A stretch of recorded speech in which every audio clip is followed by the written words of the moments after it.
It's 5:09 on this Friday morning. Made it to the end of the work week, but some rough weather.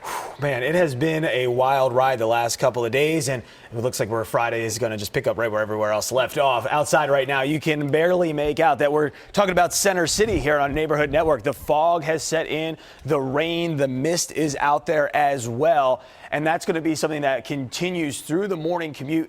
And it finally then starts to kind of clear out once we get past about 11 o'clock this morning or lunchtime as our cold front comes through. But then the winds really start to pick up. It will be whipping. Those winds will be as we go through later parts of the day, maybe gusting as high as 60 miles an hour in some areas close to the shore. There is the front itself still out in western Pennsylvania. You see some heavier downpours there, maybe a little bit of wintry mix. And then on the backside of that front, cold enough air now being filtered in that you see Pittsburgh, Erie maybe also as well getting in on some snow action here this morning. So over the next couple of hours, again, scattered showers for us through about lunchtime or so, and then those chances really drop off in the afternoon. And overall, it looks like we could even see maybe a couple of peaks of sunshine later on in the day.